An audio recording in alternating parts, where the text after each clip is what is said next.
Rivaldo போ நீ எதுக்காக வந்து ஏய் போ ரிவால்டோ ரிவால்டோ போ போ ஏய் போடா ரிவால்டோ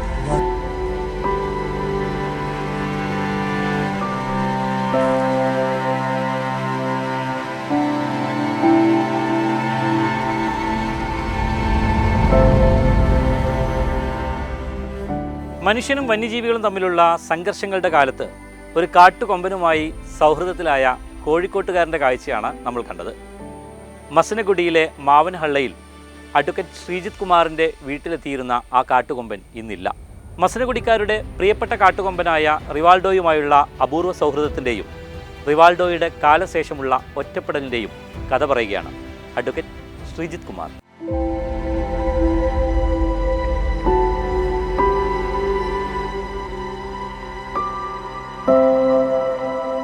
எடுத்துக்கோ ரூமுக்குள்ள அந்த இதுல இருக்கு இல்லைன்னா கீழே இருக்கு போ போ ரிவால்டோ போ போ പോടാ. ഒരു 10-12 വർഷങ്ങൾക്ക് മുമ്പാണ് ഞാൻ മസനഗുഡിയിലൊരു പ്രോപ്പർട്ടി വാങ്ങിച്ചിട്ട് അതിൻ്റെ അകത്തൊരു വീട് വെക്കുന്നത്. വീടിൻ്റെ പണി നടന്നുകൊണ്ടിരിക്കുന്ന സമയത്ത് മസനഗുഡിയിൽ മുതുമല ഫോറസ്റ്റിൽ മൊത്തത്തിലൊരു വലിയ വേനലുണ്ടായിരുന്നു. ഒരു നല്ല എന്താ പറയുക, ജലക്ഷാമം അനുഭവപ്പെട്ട ഒരു കാലമായിരുന്നു. കടുത്ത വേനലും ജലക്ഷാമവും. ഒരുപാട് ആനിമൽസ് കാട്ടിൽ വെള്ളം കിട്ടാതെ മരണപ്പെട്ടു പോലും ചെയ്തൊരു കാലമായിരുന്നു. ഒരു ദിവസം ഞാൻ എൻ്റെ വീട്ടിൽ ഇരിക്കുന്ന സമയത്ത് ഒരു കാട്ടാന വീട്ടിലേക്ക് കടന്നു വരിക. എൻ്റെ വീടിൻ്റെ മുമ്പിൽ ഞാനൊരു കോൺക്രീറ്റിൻ്റെ ഒരു ടാങ്ക് ഉണ്ടാക്കി വെച്ചിട്ടുണ്ടായിരുന്നു, നമ്മുടെ ആവശ്യങ്ങൾക്ക് വെള്ളം ശേഖരിച്ച് വെക്കും. അപ്പോൾ വാട്ടർ കണക്ഷൻ ഒന്നുമില്ല, വെള്ളം പുറത്തുനിന്ന് വില കൊടുത്ത് പൈസ കൊടുത്ത് വാങ്ങിച്ച് ടാങ്കറിൽ കൊണ്ടുവന്ന് നിറച്ച് വെക്കുക ചെയ്യുക. അപ്പോൾ ഒരു ദിവസം ഒരു ആന വന്നിട്ട് അതിന് അടപ്പ് മാറ്റിയിട്ട് തുമ്പിക്കൈ അകത്തേക്ക് ഇട്ടിട്ട് വെള്ളം എടുത്ത് കുടിക്കാൻ ശ്രമിക്കുന്നു. അത് വെള്ളമില്ലായിരുന്നു അതിനകത്ത്, വളരെ കുറച്ച് വെള്ളം മാത്രമേ ഉണ്ടായിരുന്നുള്ളൂ. മുട്ടുകുത്തി ഇരുന്നിട്ട് തുമ്പിക്കൈ അകത്തേക്ക് കടത്തിയിട്ട് അത് മാക്സിമം ഇങ്ങനെ വെള്ളം എടുക്കാൻ വേണ്ടി ശ്രമിച്ചുകൊണ്ടിരിക്കും. അപ്പം ഞാനത് കണ്ട് എനിക്ക് ഒരു പ്രയാസം തോന്നി, അതിന് വെള്ളം കിട്ടുന്നുണ്ടായിരുന്നില്ല എന്ന് മനസ്സിലായി. പിന്നെ അവൻ തിരിച്ചു പോവുകയും ചെയ്തു. ഞാൻ തൊട്ടടുത്ത ദിവസം അന്ന് തന്നെ വൈകിട്ട് രാത്രി ഞാൻ അവിടെ വെള്ളം സപ്ലൈ ചെയ്യുന്ന ആൾക്കാരെ വിളിച്ചിട്ട് അതിനകത്ത് 2-3 ലോഡ് വെള്ളം വാങ്ങി നിറച്ച് വെച്ചു. പിറ്റേ ദിവസം റിവാൾഡോ വന്നു, അവൻ കുടിച്ചു പോയി. അതിൻ്റെ അടുത്ത ദിവസം റിവാൾഡോ മാത്രമല്ല, റിവാൾഡോവിൻ്റെ 2-3 കൂട്ടുകാരായ ആനകളും വീട്ടിൽ വന്നു, അവരും വെള്ളം കുടിച്ചു പോയി. അപ്പം അങ്ങനെയാണ് ഞാൻ ആ ഒരു വേനൽക്കാലം മുഴുവൻ ഞാൻ ഈ ടാങ്കിൻ്റെ അകത്ത് വെള്ളം നിറച്ച് വെക്കുകയും ആനകളും അവിടുത്തെ മനുഷ്യർക്കും വെള്ളം കിട്ടുന്നില്ലായിരുന്നു. കുറേ മനുഷ്യരും അതെടുത്ത് കൊണ്ടുപോയി, കുറേ ആനിമൽസും അത് കുടിച്ചു. വേനലൊക്കെ അവസാനിച്ച് ബാക്കിയുള്ള ആനകളും മറ്റ് ആനിമൽസും ഒക്കെ തിരികെ പോയി.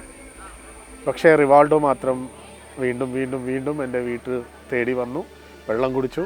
വീട്ടിൻ്റെ അകത്ത് കോമ്പൗണ്ടിൽ ചുറ്റിക്കറങ്ങി പുല്ലൊക്കെ പച്ചപ്പുല്ലൊക്കെ പറിച്ച് തിന്ന് സമയം ചിലവഴിച്ചു. അങ്ങനെ വളർന്നു വന്നൊരു സൗഹൃദമാണ് റിവാൾഡോമായി എനിക്ക്.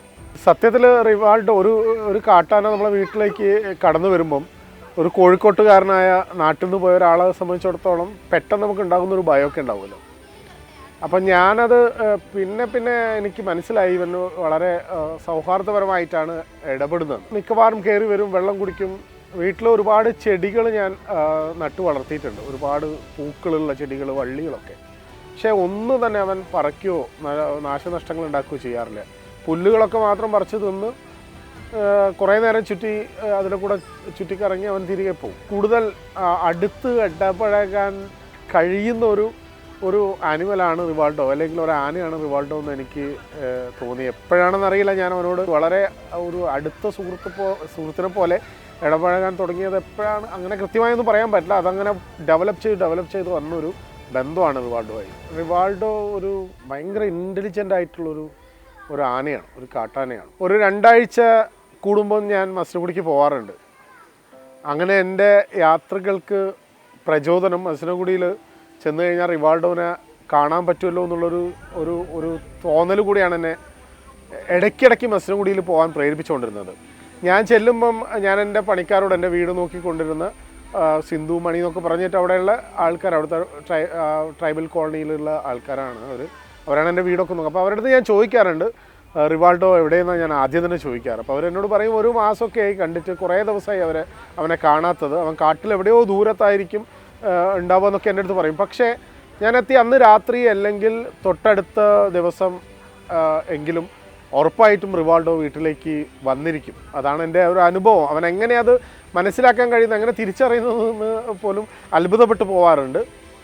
റിവാൾഡോ സത്യത്തിൽ മസിനഗുഡി എന്ന് പറയുന്ന ആ ഒരു പ്രദേശത്തിൻ്റെ ഒരു ലാൻഡ്മാർക്ക് പോലെയാണ് റിവാൾഡോ ഇല്ലാത്തൊരു മസിനഗുഡി ആലോചിക്കാൻ പോലും പറ്റില്ലായിരുന്നു. ഇപ്പോൾ അവനില്ല എന്നുള്ളതൊരു വാസ്തവമാണ്.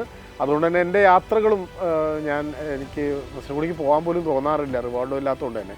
കാടിൻ്റെ അകത്ത് ഗ്രാമങ്ങളുള്ള വളരെ കുറച്ച് സ്ഥലങ്ങളിലൊന്നാണ് മസിനഗുഡി. അപ്പം മനുഷ്യരും ആനിമൽസും ഇടപഴകി ജീവിക്കുന്ന ഒരു അറ്റ്മോസ്ഫിയറാണ് മസിനഗുഡിക്കുള്ളത്.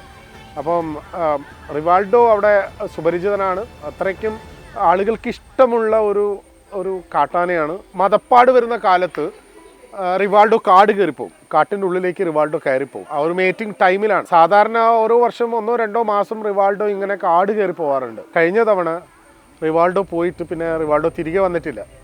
അപ്പോൾ എല്ലാവരും ഇങ്ങനെ റിവാൾഡോനെ കാണാനില്ല, 2 മാസമായി 3 മാസമായി 4 മാസമായി റിവാൾഡോനെ കാണാനില്ല എന്നിങ്ങനെ പറഞ്ഞുകൊണ്ടിരുന്നു. അത് അറിഞ്ഞ് എനിക്ക് ഭയങ്കര, ആദ്യം ഞാൻ പറഞ്ഞു 2 മാസമൊക്കെ കഴിഞ്ഞ് അവൻ എന്തായാലും തിരികെ വരും. അങ്ങനെ അവൻ തിരികെ വന്നിട്ടുണ്ട്. പലപ്പോഴും അവൻ തിരികെ വരുമ്പോൾ ഒരു ദിവസം എൻ്റെ വീട്ടിൽ അവൻ മാത്രമല്ല, അവനൊരു പിടിയാനേനെയും കൊണ്ടാണ് വന്നത്. അവൻ്റെ ഒരു ഗേൾ ഫ്രണ്ടായ ഒരു ആനയും കൊണ്ടാണ് അവൻ ഒരു ദിവസം വീട്ടിലേക്ക് കയറി വന്നത്. അപ്പോൾ അങ്ങനെയൊക്കെയുള്ള റിവാൾഡോ ഉറപ്പായിട്ടും തിരികെ വരും എന്നുള്ളൊരു വിശ്വാസമായിരുന്നു. പക്ഷേ നാളുകൾ കഴിഞ്ഞു, റിവാൾഡോ തിരികെ വന്നു 2-3-4 മാസത്തിന് ശേഷം. പക്ഷേ ആ വരവ് അത്യന്തം ഖേദകരമായ ഒരു വലിയ അപകടം മുറിവ് പറ്റിയിട്ടായിരുന്നു റിവാൾഡോ തിരിച്ചു വന്നത്. റിവാൾഡോ കാട്ടിൽ പോയി മറ്റ് ആനകളുമായിട്ട് ഫൈറ്റ് ചെയ്തിട്ട് അവന് ഇഞ്ചുറി പറ്റി. മേറ്റിംഗ് ടൈമിന് അവർ പരസ്പരം കൊമ്പനാനകൾ ഫൈറ്റ് ചെയ്തിട്ട് അതീശത്വം സ്ഥാപിക്കുക. അങ്ങനെയുള്ള കൊമ്പന്മാർക്കാണ് അവിടെ എന്താ പറയുക, അങ്ങനെ പിടിയാനകൾക്ക് ഇടയിൽ ഒരു ആക്സെപ്റ്റൻസി ഉണ്ടാവും. അപ്പോൾ അങ്ങനെയുള്ള ഒരു ഫൈറ്റിൽ റിവാൾഡോയ്ക്ക് കുത്തുകൊണ്ടു. അവൻ്റെ ശരീരത്തിൽ ആഴത്തിൽ മുറിവേറ്റു. അത് വ്രണമായി പഴുത്ത് മസിനഗുഡിക്ക് തന്നെ തിരികെ വന്നു. മസിനഗുഡി ഇപ്പം സാധാരണ എൻ്റെ വീടൊക്കെ നിൽക്കുന്ന പ്രദേശത്തു നിന്നും കുറച്ച് മാറി ബൊക്കാപുരത്ത് ഒരു റിവാൾഡോ വരുന്നത്. പിന്നെ അവിടെ ഒരു 10-20 ദിവസം റിവാൾഡോ അവിടെ ചിലവഴിച്ചു. പക്ഷേ ആർക്കൊന്നും ചെയ്യാൻ പറ്റുന്ന പരുവത്തിലായിരുന്നില്ല. അത്രയ്ക്കും മാരകമായിട്ടുള്ള പരിക്കുണ്ടായിരുന്നു റിവാൾഡോന്. അവിടെ നിന്ന് റിവാൾഡോ വളരെ ക്ഷീണിതനായി. പിന്നീട് റിവാൾഡോ അവിടെ നിന്നും ഒരുപാട് ബുദ്ധിമുട്ടി പ്രയാസപ്പെട്ടിട്ട് റിവാൾഡോ നടന്നിട്ട് ഞങ്ങളൊക്കെ താമസിക്കുന്ന മാവനള്ള എന്ന് പറയുന്ന സ്ഥലത്തേക്ക് വരികയാണ്. അവിടെ